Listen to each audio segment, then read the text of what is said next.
ओम नमः शिवाय। शिव जी सदा सहाय। ओम नमः शिवाय। गुरु जी सदा सहाय।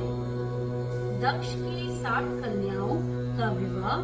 दक्ष और वीरणी के यहाँ देवी शिवा का अवतार। दक्ष द्वारा उनकी स्तुति तथा सती के सद्गुणों एवं चेष्टाओं से माता पिता की प्रसन्नता। ब्रह्मा जी कहते हैं, देवर्षि, इसी समय दक्ष के इस वर्ताव को जानकर मैं भी वहां आ पहुंचा और पूर्वतः उन्हें शांत करने के लिए संतावना देने लगा। तुम्हारी प्रसन्नता को बढ़ाते हुए मैंने दक्ष के साथ तुम्हारा सुंदर स्नेहपूर्ण संबंध स्थापित कराया। तुम मेरे पुत्र हो, मुनियों में श्रेष्ठ और संपूर्ण देवताओं के प्रिय हो। अतः बड़े प्रेम से तुम्हें आश्वासन देकर मैं फिर अपने स्थान आ गया। तदंतर प्रजापति दक्ष ने मेरी अनुनय के अनुसार अपनी पत्नी के गर्भ से 60 सुंदरी कन्याओं को जन्म दिया और आलस रहित हो धर्म आदि के साथ उन सबका विवाह कर दिया। मुनीश्वर, मैं उसी प्रसंग को बड़े प्रेम से कह रहा हूँ, तुम सुनो। मुनि, दक्ष ने अपनी 10 कन्याएं विधि पूर्वक धर्म को ब्याह दी, 13 कन्याएं कश्यप मुनि को दे दी और 27 कन्याओं का विवाह चंद्रमा के साथ कर दिया।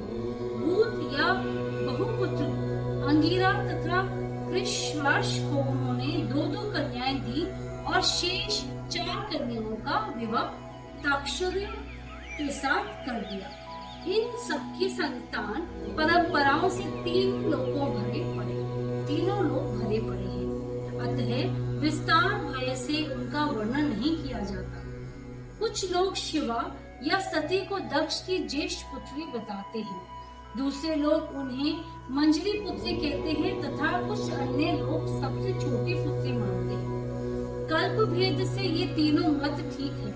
पुत्र और पुत्रियों की उत्पत्ति के पश्चात पत्नी सहित प्रजापति दक्ष ने बड़े प्रेम से मन ही मन जगदम्बिका का ध्यान किया। साथ ही गद वाणी से प्रेम पूर्वक उनकी स्तुति भी की। बारंबार अंजलि बांध नमस्कार करके वे विनती भाव से देवी को मस्तक झुकाते थे। इससे देवी शिवा संतुष्ट हुई और उन्होंने अपने प्राण की पूर्ति के लिए मन ही मन यह विचार किया कि अब मैं वीरणी के गर्भ से अवतार हूँ। ऐसा विचार कर वे जगदम्बा दक्ष के हृदय में निवास करने लगे। मुनि श्रेष्ठ, उस समय दक्ष की बड़ी शोभा होने लगी। फिर उत्तम मुहूर्त देखकर दक्ष ने अपनी पत्नी में प्रसन्नता पूर्वक गर्भ धारण किया। तब दयालु शिवा दक्ष पत्नी के चित्त में निवास करने लगी। उनमें गर्भ धारण के सभी चिन्ह प्रकट हो गए। तात उस अवस्था में वीरणी की शोभा बढ़ गई और उसके चित्त में अधिक हर्ष छा गया। भगवती शिवा के निवास के प्रभाव से वीरणी महामंगल रूपिणी हो गई। दक्ष ने अपने कुल, संप्रदाय, वेद ज्ञान और हार्दिक उत्साह के अनुसार प्रसन्नता पूर्वक कुसवन आदि संस्कार समृद्ध श्रेष्ठ क्रियाएं संपन्न की। उन कर्मों के अनुष्ठान के समय महान उत्सव हुआ। प्रजापति ने ब्राह्मणों को उनकी इच्छा के अनुसार धन दिया। उस अवसर पर वीरणी के गर्भ में देवी का निवास हुआ जानकर श्री विष्णु आदि सब देवताओं को बड़ी प्रसन्नता हुई। उन सब ने वहां आकर जगदम्बा का स्तवन किया और समस्त लोगों का उपकार करने वाली देवी शिवा को बारंबार प्रणाम किया। वे सब देवता प्रसन्न चित्त हो दक्ष प्रजापति तथा वीरणी की पूरी प्रशंसा करके अपने अपने स्थान को लौट गए।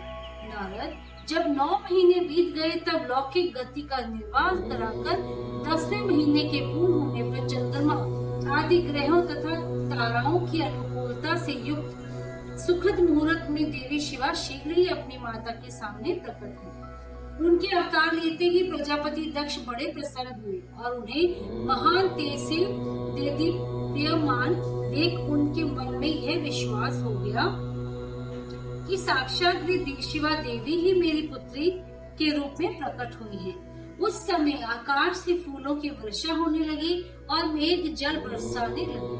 मुनीश्वर, सती के जन्म लेते ही संपूर्ण दिशाओं में तत्काल शांति छा गई। देवता आकाश में खड़े हो मांगलिक बाजे बजाने लगे। अग्निशालाओं की बुझी हुई अग्नियां सहसा प्रज्वलित हो उठी और सब कुछ परम मंगलमय हो गया। वीरणी के गर्भ से साक्षात जगदम्बा को प्रकट हुई देख दक्ष ने दोनों हाथ जोड़कर नमस्कार किया और बड़े भक्ति भाव से उनकी बड़ी स्तुति की। बुद्धिमान दक्ष की स्तुति करने पर जगत माता शिवा उस समय दक्ष से इस प्रकार बोली, जिससे माता वीरणी न सुन सके। देवी मेरी प्रजापते, तुमने पहले पुत्री रूप में मुझे प्राप्त करने के लिए मेरी आराधना की थी। तुम्हारा वह मनोरथ आज सिद्ध हो गया। अब तुम उस तपस्या के फल को ग्रहण करो। उस समय दक्ष से ऐसा कहकर देवी ने अपनी माया से शिशु रूप धारण कर लिया और शेष भाव प्रकट करती हुई वे वहां रोने लगी। वह बालिका का रोदन सुनकर सभी स्त्रियां और दासियां बड़े वेग से प्रसन्नता पूर्वक वहां आ पहुंची। अस्कीदी की पुत्री का अलौकिक रूप देखकर उन सभी स्त्रियों को बड़ा हर्ष हुआ। नगर के सब लोग उस समय जय जयकार करने लगे। गीत और वाद्यों के साथ बड़ा भारी उत्सव होने लगा। पुत्री का मनोहर मुख देखकर सबको बड़ी ही प्रसन्नता हुई। दक्ष ने वैदिक और कुलोचित आचार का विधि पूर्वक अनुष्ठान किया, ब्राह्मणों को दान दिया और दूसरों को भी धन बांटा। सब और यथोचित गान और नृत्य होने लगे। भांति भांति के मंगल कृत्यों के साथ बहुत से बाजे बजने लगे।